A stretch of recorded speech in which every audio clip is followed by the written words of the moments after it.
I love covers. I just, when you see a band you don't know and then they do a cover and you're like, oh, good, something I can finally key into. So everybody loves covers, and I've always wanted to do a covers record. And I know so many great songwriters, so I didn't want to do. I guess it's not a traditional covers record, because there are some songs that people know, but a lot of them are just great songwriters that are friends of mine that I've always wanted to do their song. Also, throw some people some little royalties here and there.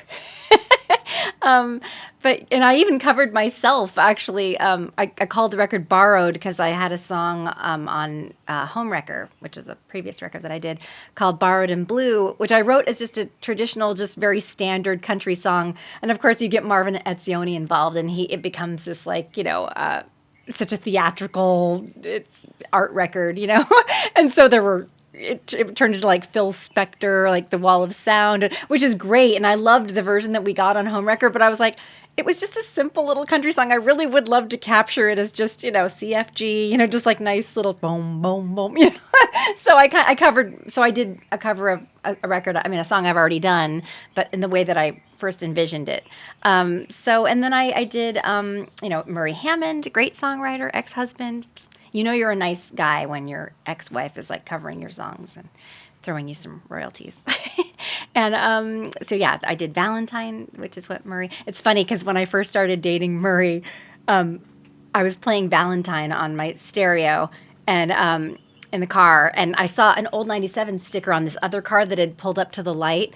And I was like, and I just first started dating Murray, but I thought, I don't know this guy, but I wanted to show off that I was playing Old 97. So I like cranked it up and and I was like, Old 97s. And he's like, oh, where'd you get that? Because it wasn't out yet. And he goes, I said, I'm dating the bass player. I said the bass player is my boyfriend.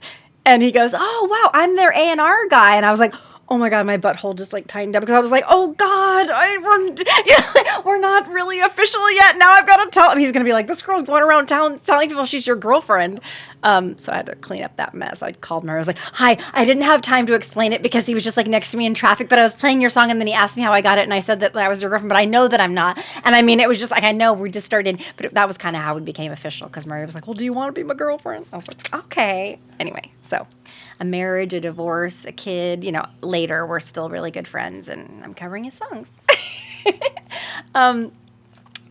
And I covered Marvin Etzioni's song "You Are the Light" because it's always been one of my favorite songs. When they did it with Lone Justice, and that was always one of my very favorite songs. So when I first started working with Marvin, when he produced my very first record, he produced all my records, but my very first record was called "The Small Time," which I recorded in a voiceover studio because I didn't really know any people in music yet. This was like I was a little baby, and I just did it all in the cartoon studio, just like 1 or 2 takes each. I'm like, great, moving on. I was dating a guitar player at the time. I was like, you'll do. Come on. Like, I wrote these songs. You have to play for me. So he did. And I gave him like a little bit of money. And I was always dating like struggling musicians. So it worked out. But yeah, and then I brought in Marvin like later on to somebody was like, I know somebody who could get a horn player for you. This guy Marvin Etzioni knows every session musician in town, and I really wanted a horn on this one song. And then Marvin came in, and just thank God he did because he helped me kind of sequence the record, and he sort of retroactively produced it because we'd already sort of recorded all the tracks, but there was a lot missing. And I realized the importance of sequencing a record. Nowadays, it's so sad when people just put amazing iconic records on shuffle, and I want to go, what? You don't know how much time goes into figuring out what songs could be first.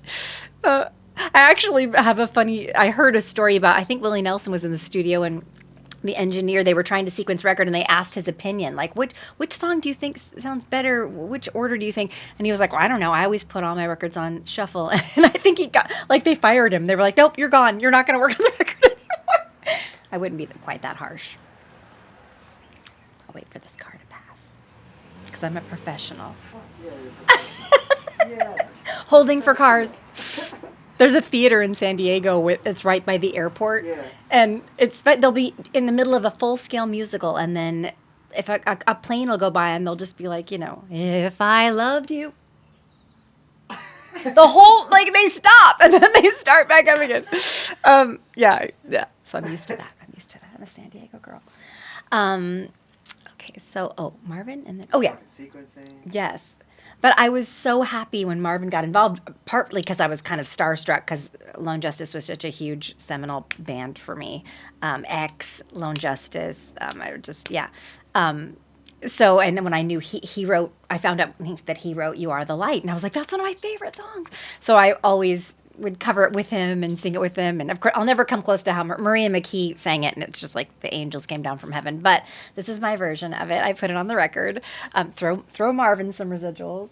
Not residuals, royalties. I'm getting my acting and my music mixed up. Yeah. But anyway, yes.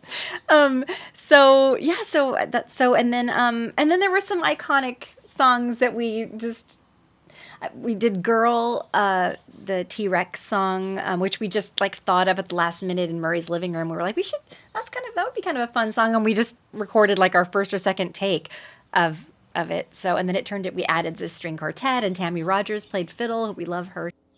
With the downtime that the world is experiencing, as tragic as it is, there's so many musicians who are available to record, which is sort of a strange, weird, mixed blessing. But we got some great people to record wherever they are. And also, I've gotten good at recording on my own, which I'm the least technical person in the world. Well, we are using a 4-track machine, so it's not that technical.